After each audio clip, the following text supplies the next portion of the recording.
할렐루야.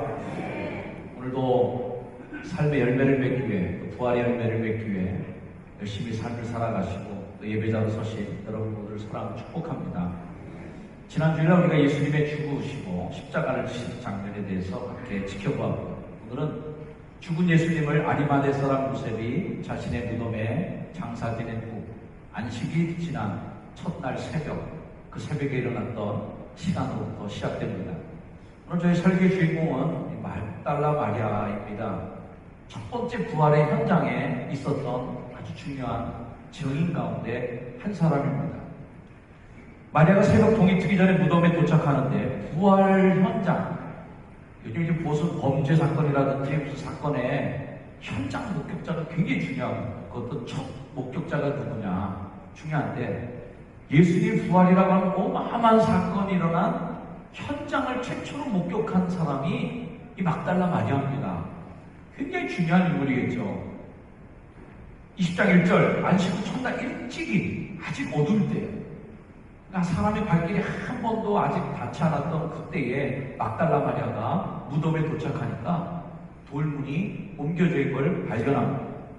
자, 부활 현장의 최초의 목격자가 막달라 마리아가 되었다는 것은 어쩌면 당연한 일일지도 모르겠어요. 아직도 컴컴한데, 해도 안 떴는데 그 자리에 온 그 여인은 정말 간절한 마음으로 밤을 지샌 여인이에요. 성경에 나와 있지는 않지만 아마 밤을 막 세우고 도저히 해 뜨는 것까지도 못 기다리겠다는 거예요. 안식일에는 움직일 수 없으니까, 안식일이 끝났으니까 가장 먼저 도착했을 수도 있습니다. 한 잠도 못 자고 나왔거나, 아니면 자다가도 눈이 번쩍 떠졌는데 아직은 너무 이른 새벽인데도 불구하고 그래도 가봐요. 그래서 나왔을 수도 있겠어요. 아무튼 잠을 못 이루게 하는 그 무엇인가, 해가 중천에 들 때까지 잠잘 수 없도록 만드는 그 무언가가 가슴에서부터 막 요동치는가, 그 자리가 그거죠. 시편 42편의 고백처럼 정말 내 영혼이 주를 찾기에 갈급함, 사슴이 시냇물을 찾는 것 같은 그런 갈급함이 이 막달라 마리아에게 있었어요. 여러분들에게도 그런 마음이 있길 축복합니다. 예수를 믿는 것 어때요? 좀 악착 같은 게 있어야 될 것 같아요. 옆에 분에게 한번 이렇게 얘기해 주세요. 예수를 믿더라도 악착같이 믿읍시다. 어떤 분들은 그래요. 아유, 예수를 믿는데 또 광신도처럼 이렇게 그냥 난리를 치. 아니, 무슨 새벽잠에서 새벽부터 나가서 무슨 기도를 하는 거 아니죠?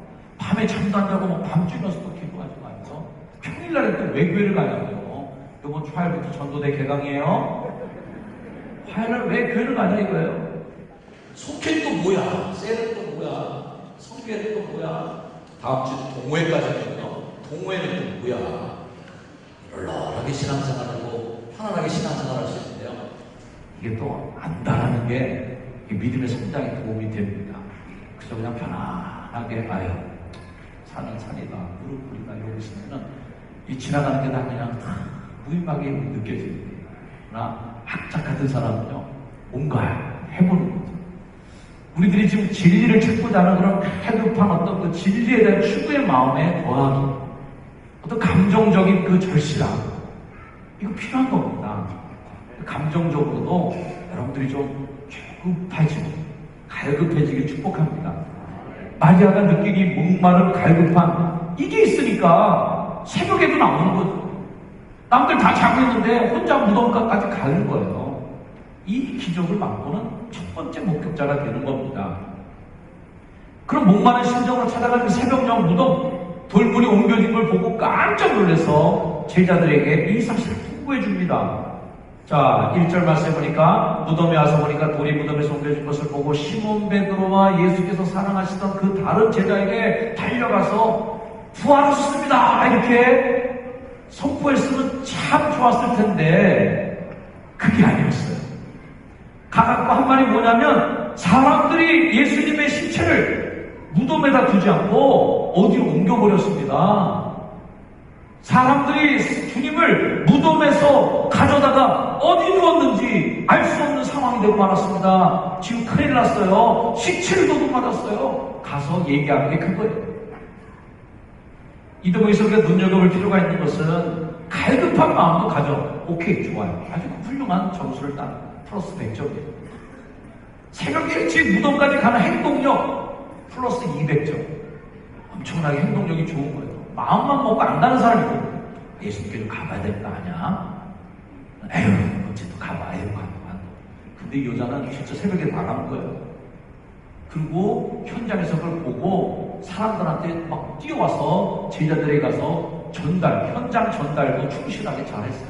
플러스 300점. 다 잘했어요. 결정적으로 근데 뭔가 못 본 게 있었어요. 그녀는 부활의 현장에서, 그녀가 현장에서 확인한 거는 예수님이 부활하셨다. 이 멋있는 현장을 확인하기도 전에 머릿속에는 뭐부터 들어있냐면은 시체를 도둑맞았다. 이것만 머릿속에 딱 들어닥치니까 이거를 전달한 거예요. 부활의 첫 목적자가 되지 못하고 부활의 첫 전달자가 되는 데는 실패했던 여인 막달라 마리아입니다. 우리 사랑하는 효동정가 여러분, 예배 현장에는 같이 있지만 하나님의 임재는 못 느끼는 사람. 찬양은 같이 부르고 있지만 이 찬양이 하나님이 들으시는, 하나님하고 나랑 좀 맞닥뜨려지는 영광과 맞닿는 그 영적인 전율함은 맛보지 못하는 이들. 말씀이 선포되는 이 자리에서 하나님의 말씀을 같이 듣고 있지만, 설교를 듣고 있지만 그 말씀이 생명력 있는 말이 되었고 내 심령과 골수를 잘라 쪼개는 운동력 있는 말씀이 되지 않고, 좋은 말이네, 이 정도? 우리 목사님 좀 흥분하셨네, 이 정도로 듣고만. 그래서 그 말이 내 인생을 변화시키거나 내 삶을 움직이지 못하게 되는 그런 현상들. 이게 다 부활의 현장에 있었지만 부활을 경험하지 못하고, 부활의 목격자가 되었지만 부활의 증인이 되지 못하고, 비어있는 무덤을 최초로 확인했지만 부활의 감동은 본인이 느끼지 못했던 이 마리아의 모습과 다를 게 뭐가 있겠는가, 이런 생각이 들었어요. 안타깝게도 그녀는 부활 현장에 가장 먼저 도착해 있었지만 부활을 가장 먼저 확인한 사람은 되지 못했다. 오히려 그녀의 전달을 듣고 달려왔던 베드로 그리고 그의 제자, 그 두 사람이 먼저 부활을 확인하게 되는 그 영광의 첫 번째 타자를 놓치게 됩니다. 안타까운 모습이 되는 것이죠. 자, 제자들이 이렇게 막 이제 집에 가서 전달하니까 남자 둘이서 이제 들이닥닥 뛰어가고서 달려갑니다. 달려가는데 다름질이 빠른 제자가 먼저 도착하죠. 하고서 도착했는데 겁나 못 들어가고 물주물하고 있는데 베드로가 성질이 급하면 확 들어가 버렸어요. 들어가고 확인하니까 예수님의 시체가 없고 부활을 목격하게 됩니다. 자, 늦지막히 이제 그 남자보다 달리기가 늦으니까 이 여자도, 이 막달라 마리아도 제자들에게 전달한 다음에 다시 이제 무덤가로 또 가는 거예요. 어떻게 된 거야? 아직도 이 막달라 마리아는 부활을 아직도 몰라요. 그래서 계속 울고 있는. 자, 11절. 마리아는 무덤 밖에 서서 계속 울고 있어요. 서서 울고 있더니 그래서 울면서 부풀어서 무덤 안을 이렇게 들여다봅니다. 그러니까 이 무덤 안에 흰옷 입은 천사가 하나는 머리맡에 하나는 발곁에 이렇게 있는 거예요. 그러면서 이 여자가 하도 우니까 천사가 물었습니다. 여자여, 어찌하여 우느냐? 오늘 설교의 제목이 되기도 한 질문. 마리아는 계속 예수님의 죽음을 생각하면 생각할수록 원통하고 절망스러워 참담하고 너무 가슴이 아파. 찢기시는 예수님의 모습이 또 생각나요. 십자가에서 막 피 흘리면서 고통하신 예수님이 또 생각이 나요. 또 계속 우는 거예요. 생각할수록 계속 우는 그 마리아예요. 그 마리아에게 천사가 질문을 던져. 여자여, 어찌하여 우느냐? 이 질문의 뉘앙스가 뭘까? 묘한 느낌을 제가 갖고 있습니다. 아마 천사의 표정이 어땠을까도 생각해 봅니다. 여자가 막 우는데 말이죠. 같이 울지 못할지언정. 같이 울면서, 아이고, 왜 울어? 왜 울어? 천사가 이렇게 했을까? 제가 생각했던 천사의 어떤 연출, 제가 영화 감독이라면 이 장면을 연출해야 될 때 천사에게 어떤 표정을 요구할 약간 미소를 띄어야 돼요. 약간 웃으면서, 씩 웃으면서만, 여자야, 어째 우느냐? 나는 지금 기분 좋아 죽겠는데 저 여자 계속 울고 있어. 아직 모르고 있어. 아직. 이 질문에 마리아가 계속 훌쩍이면서 대답하죠. 울면서 말이야. 사람들이 주님을 어디다 옮겨다가 어디다 두었는지 내가 아직도 알지 못해요. 시체 좀 쳐주세요. 사실 그 현장에 예수님이 있었죠. 성경 말씀에 14절. 이 말을 하고서 뒤를 돌이켜보니까 예수님이 서 계신 것을 봤어요. 봤는데도 이 예수님인지 몰라요. 상상도 못하는 일이니까 당연하다고 생각합니다. 어떻게 죽었던 시체가 서갖고 거기 있겠어요? 이게 꿈에도 생각 못하는 일이고, 슬픔에 잠긴 그녀에게는 부활이라는 건 상상도 못하는 일이고, 없어진 시신만 머릿속에 꽉 차 있어요. 예수님이 다시 물어봅니다. 15절. 예수께서 이르시되 여자여 어찌하여 울며 누구를 찾느냐? 조금 질문이 달라졌어요. 천사가 질문할 때 여자여 어찌하여 우느냐? 라고 했는데 예수님이 다시 또 새로운 질문을 던집니다.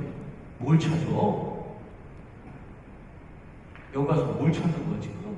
뭘 잊어버렸다고 이렇게 우는 거야? 라는 거죠. 마리아는 그가 동산직인 줄 알았어요. 또 대답합니다. 아이고 아저씨 동산직인 줄 아니까. 아이고 아저씨 당신이 시체로 옮겼으면 어디 두었는지 나한테 좀 얘기 좀 해주세요. 내가 가져갈게요. 시체 가져갈게요. 내가. 살아있는 예수님하고 대화하면서 시체만 달라고 계속 요청하는 마리아의 모습. 요한복음을 읽으면서 줄곧 제가 가끔 말씀드렸던 이 평행 문구를 다시 한번 확인하게 됩니다. 밤중에 찾아온 니고데모, 그래서 영적으로 거듭나야 된다. 사람이 물과 성령으로 거듭나지 않으면 하나님 나라를 볼 수 없다. 예수님께서 계속 얘기하니까 어떻게 엄마 뱃속에 또 들어갑니까? 계속해서 몸으로 다시 들어갔다 나오는 것만 생각했던 그 니고데모와 예수님의 그 평행 대화. 내가 주는 물을 먹는 사람 영원히 목마르지 않을 거야 라고 얘기해 주시는데 당신이 두려밖에 없고 그릇도 없는데 내한테 무슨 물을 주겠단 말이오? 얘기했던 여인과 예수님과의 평행선 대화. 예수님께서 5,000명을 막 떡을 먹이시고 말이에요. 그 사람들이 뭐 열광해서 우리에게 빵을 달라고 난리치는데 예수님은 내가 하늘에서 내려온 산떡이다. 나를 먹는 자는 영생하고 내 피는 참된 양육료, 내 살은 참된 양식이다. 이렇게 얘기하니까 사람들이 도대체 뭔 얘기하는 거야? 이 말은 듣기가 어렵구나. 우리가 이해할 수 없어. 계속 예수님과 사람들과의 평행선을 오갔던 대화처럼 이 막달라 마리아는 지금 부활의 현장 속에서 감동과 감격을 결과해야 되는데 계속 마리아는 시체 얘기만 하고 앉아있고 천사하고 예수님은 너 왜 울어 도대체? 뭘 찾고 있는 거야 도대체 지금? 비어있는 데 와서 이게 계속 겉도는 얘기가 되고 있는 거죠. 천사 예수님께서 마리아에게 묻는 겁니다. 여자여 어찌하여 우느냐? 여기 가서 뭘 찾아? 사랑하는 성도 여러분, 부활하신 주님을 두고도 계속 울고 시체 찾는 이 마리아의 현상을 저 오늘 좀 마리아 현상 이렇게 좀 부르고 싶어요. 마리아 현상. 이 교회의 마리아 현상에 빠져있는 성도들이 꽤나 많이 있습니다.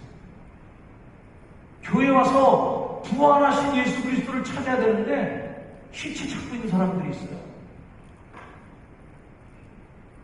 교회 와서 부활하신 예수님을 만나서 눈물을 그치고 그 감격을 경험해야 되는데 예수님이 부활하는 현장에 와 있어도 계속 울고 있어요.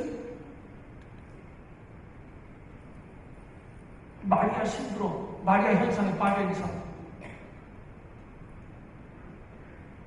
우리가 예수님과 대면하면서도 이렇게 평행성으로 나갈 수 있다는 걸 여러분 직시하셔야 돼요. 우리의 몸뚱아리가 한 공간에 있다고 해서 비어있는 무덤에 천사랑 예수님이랑 같이 그 자리에 마리아가 있는데도 불구하고 부활을 경험할 수 없다는 걸 우리가 알아요. 계속 볼 수 있다는 거예요. 그 기쁨의 현장, 그 축제 현장, 그 감동의 현장, 그 어마어마한 기적과 인류 역사를 바꿔놓을 수 있는, 내 인생을 완전히 바꿔놓는 그 멋진 장면에서 시체 얘기만 계속할 수 있다는 거예요. 이 교회 와서 예배하면서 계속 돈 걱정만 할 수 있었어요. 부활하신 예수님이 분명히 계심에도 불구하고 걱정하면서 계속 교회 와서 걱정, 또 걱정. 한숨, 또 한숨. 신세 타령, 또 신세 타령. 마리아 현상에 빠진 사람. 살아있는 예수님하고 대화하면서도 기분이 변화되지 않는 사람. 우울함이 없어지지 않는 사람. 절망감을 어떻게 없애야 수 없는 사람들. 이 사람들이 교회에도 많다는 거예요. 미국 샌프란시스코 다운타운 호구에서 보면 그리 멀지 않은 곳에 그림처럼 떠있는 섬이 하나 있습니다. 알카트라드 섬이라는 곳입니다. 이 섬이 이제 더 락이라고 하는 영화의 배경이 됩니다. 이 섬은 샌프란시스코에서 그리 멀지 않지만 그 섬과 섬 사이, 그 육지와 섬 사이의 해협에 물살이 엄청나게 세서 배도 이 길을 거슬러 오기가 어려워. 사람의 헤엄쳐서는 절대 건널 수 없는 그런 물살입니다. 아주 중재인들을 가두는 형무소입니다. 이 형무소에 서 있다가 탈출한 사람이 한 명도 없는 전설적인 섬 감옥입니다. 그 섬의 해변가 또 교도소에 이렇게 쓰여져 있다. 당신이 이 섬에서 나갈 수 있는 길은 없다. 그러나 오직 나갈 수 있는 한 길이 있는데 그것은 오직 당신 자신이 변화되는 것입니다. 여기서 잘못 뉘우치고 모범수가 되고 감량받고 그래서 풀어줘서 나가면 나갈 수 있지만 네가 도망쳐서 가면 절대 빠져나갈 수 없는 것이야 라고 경고해 줍니다. 우리 교회도 마찬가지예요. 마리아가 빠져있는 그 슬픔, 마리아가 빠져있는 그 절망감, 마리아가 빠져있는 그 박탈감, 마리아가 지금 예수 그리스도를 죽음을 보면서 마음속에 갖고 있었던 그 많은 우울함들, 이거를 자기 자신은 깨칠 수가 없는, 계속해서 마리아는 우는 거예요. 여러분 자신이 여러분의 우울함에서 벗어나기 어렵습니다. 유명한 영화배우가 또 자살해서 죽었대요. 우울증이래. 그렇게 명랑한 영화를 많이 찍었던 거예요. 그렇게 많은 가족들, 아이들에게 희망을 주었던 그 배우가 자기는 우울증을 해결하지 못해서 자살했다는 거예요. 이해가 안 되는 거예요. 그러나 이해가 돼요. 그걸 어떻게 자기가 깨칠 수 있겠어요? 내 마음에 들어오는 우울함을 내가 무슨 제대로 그 물살을 밀어낼 수 있겠어요? 인간의 힘으로 안 되는 거예요. 내 마음에 들어오는 절망감, 교회 사역을 하다가 갖는 그 실패감, 사람의 관계에서 느껴지는 그 외로움들과 배신감들을 도대체 뭘로 그 씻어낼 수 있어요? 그렇게 교회 와서도 계속 우는 거예요. 예수님하고 대화하면서도 계속 울어요. 우리가 여전히 예수님을 만나면서도 교회 다니면서도 일반인들과 똑같이 느끼는 돈 없으면 돈 없는 박탈감, 건강 잃으면 건강 잃어버린 실망감, 사람과의 배신감을 느끼는 그런 실패감들, 이 모든 것들을 우리가 똑같이 누리고 똑같이 그냥 삶 안 돼 있다면 우리는 마리아 현상에 빠져요. 우리가 흔히 부활장이라고 일컫는 고린도전서 15장이 이렇게 시작됩니다. 성도 여러분, 내가 여러분에게 전파한 복음에 대해 여러분에게 재차 다시 알려드릴 겁니다. 얘기합니다.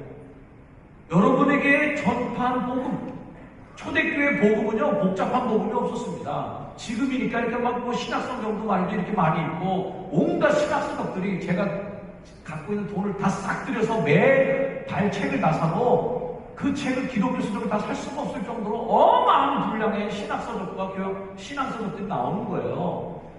그렇게 많은 이론들과 그렇게 많은 예수 그리스도에 대해 관계된 그 지식들이 넘쳐납니다. 그러나 바울이 고린도 교회에 보낼 때 그 편지를 쓸 때에는 신약성경도 없는 시대죠. 복음서가 없었어요. 아주 초기 시대입니다. 그러면 그들이 전했던 여러분에게 전파한 복음이 뭐냐면요, 아주 간단합니다. 예수는 그리스도다, 이거하고 너희들이 못 박아주는 예수를 하나님이 다시 살렸다, 부활했다, 이 두 개가 복음의 핵심이었어요. 딴 거가 필요 없습니다. 너희에게 전한 복음, 여러분에게 전파한 복음에 대해서 여러분에게 알려드리려고 합니다. 다시 기억해야 돼. 여러분 머릿속으로 다시 한번 생각해야 돼요. 부활을 생각해야 돼요. 라는 거죠. 여러분이 받아 그 안에 굳게 선 복음, 그거 말입니다. 이거 잃어버리니까 흔들거리는 거 아니에요 지금. 그지? 그 복음 듣고 굳게 섰다가 이거 희미해지니까 다시 쓰러지는 거 아니에요 여러분? 야단치는 거예요. 내가 여러분에게 전파한 말씀을 굳게 붙들고 헛되이 믿지 않으면 이 복음으로 구원을 얻는데, 이 복음이 왜 희미해졌나, 왜 이 복음을 헛되이 믿고 있는가, 그러니까 넘어지는 거 아니냐, 쓰러지는 거 아니냐는 거예요. 자, 이 얘기를 시작하는 15장이 무슨 장이라고요? 부활장. 부활 얘기를 하고 싶은 거예요. 부활 못 붙잡으면 헛되이 믿는 거고, 부활 못 붙잡으면 쓰러진다는 거예요. 자, 계속 이어져갑니다. 그리스도께서 만일 다시 살아나지 못하셨으면 우리가 전파하는 것도 헛것이고, 너희 믿음도 헛것이고, 우리가 하나님의 거짓증인 순 거짓말하는 놈들, 예수 그리스도의 부활을 우리가 느끼지 못하고 경험하지 못한 사람이라면 우리가 전하는 복음이 다 거짓말입니다. 지도 안 했으면서 남한테 뭐라는 거래. 우리가 전하는 것도 헛것이고, 믿음도 헛것이고, 말자 헛것. 이 헛것으로 되는 걸 막아주는 게 뭐예요? 이게 부활. 바울이 전한 복음, 그것은 부활의 복음이에요. 19절, 만일 그리스도 안에서 우리가 바라는 것이 다만 이 세상의 삶뿐이면, 그냥 예수 안 믿는 사람들이나 믿는 사람들이나 똑같이 그냥 살아가면서 말이죠, 이 땅에서 부활 없이 그냥 여기서 잘 살다 살다 생로 병사로 땡하고 죽으면 끝나버리는 거면 예수 믿는 사람이 더욱 불쌍한 자가 됩니다. 노세로서 젊어 놀고 좀 흥청망청 쓰고 놀고 다 놀고 책을 읽고 다 책을 봐야지, 뭐 이렇게 참아야 되고 뭐 이렇게 누르는 게 많아야 되고 이러고 살다가 부활까지 없으면 어떻게 돼요? 이거 정말 불쌍한 인생이 되는 거예요. 고생은 죽으라고 하고 남는 것도 하나도 없고, 이게 지금 무슨, 이게 불쌍한 거죠. 우리가 더 불쌍한 자가 되는 길, 그게 바로 부활 믿지 못하고 예수 믿는 거, 이게 제일 불쌍한 인간 되는 비결이다. 그러나 불쌍하지 않을 수 있는 길이 있어요. 그러나 이제 그리스도께서 죽은 자 가운데서 다시 살아나서 잠자는 자들의 첫 열매가 되셨다. 이것 때문에 우리가 불쌍한 자는 안 된다는 거예요. 자, 첫 열매 중요한 거예요. 첫이라는 건 서수, first. 원이 아니에요, 원. 개수로 가는 게 아니라 서수예요. 첫째, 둘째, 셋째, 넷째, 1번, 2번, 3번, 4번, 다음 숫자를 예고하는 첫 열매라는 거예요. 그러니 예수님의 부활은요, 한 번 일어나고 땡 하면 아무 의미가 없는 거예요. 둘째가 있어요. 셋째가 있어요. 넷째가 일어나야 되는 거예요. 마리아 현상에 빠져있는 신앙이 있다면 불쌍한 인생이 돼요. 드디어 부활하신 예수를 마리아가 느끼게 돼요. 내 주님, 라보니요 하면서, 예수님이구나 알아보는 순간이 딱 왔습니다. 주님은 마리아에게 그 깨달음을 갖자마자 부탁하는 게 있어요. 자, 너는 내 형제들에게 가서 이거 다 읽어. 이 말에 순종한 마리아가 곧바로 달려갑니다. 막달라 마리아가 가서 제자들에게 내가 주를 보았다 하고 또 주께서 자기에게 이렇게 말씀하셨다라고 가서 기독교는 어떤 복음보다 내가 부활하는 주님을 만난 그것을 증인으로 고백하면서 예수님이 부활했습니다, 그분이 우리의 소망입니다, 이 말씀을 다른 사람들에게 전하며 온 종교. 우리는 수행 종교가 아니라 은혜 종교. 수행 종교는 다 성을 쌓고 나 혼자 거기 들어가 있어요. 독방에 들어가 있고 뭐 암자 꼭대기 들어가 있고 산 꼭대기에 들어가서 혼자 돈 닦아야 됩니다. 방해받으면 안 돼. 그래서 나 혼자 거기 갇혀갖고 말이죠. 108번대 입으려고 많이 쓰고 그래서 득도 하고 딱 이렇게 뭔가 깨달음을 얻고 이게 이제 수행 종교. 기독교는 은혜 종교. 어떤 거예요? 그냥 흘러도 온 거예요.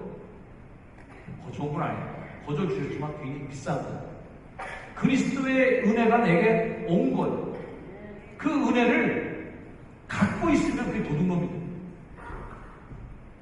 그걸 나 혼자서 다 꿀꺽 삼키고 다른 사람에게 전달하지 않으면 이게 안 되는 거예요.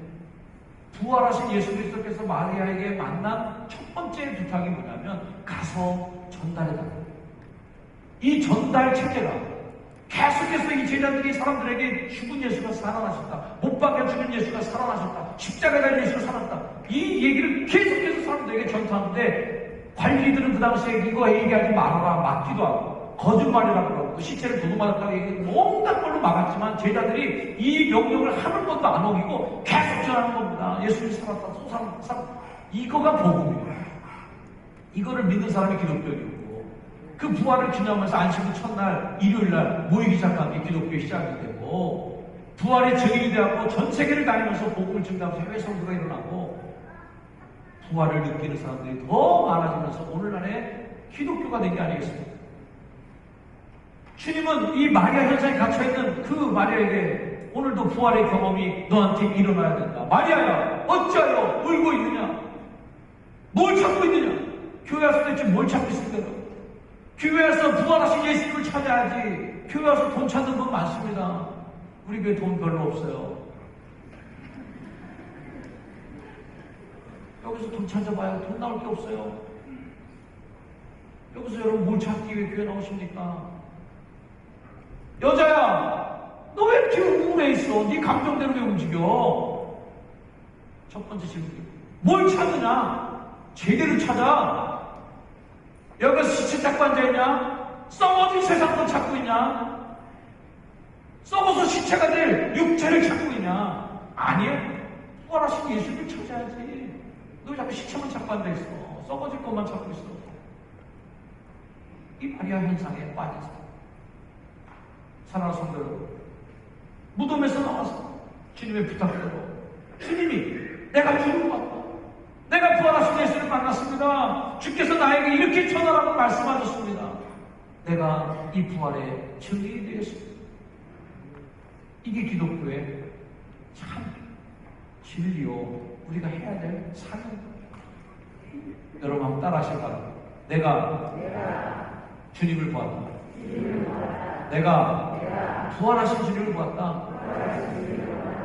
아멘. 주께서 나에게 이렇게 전하라 말씀하셨다.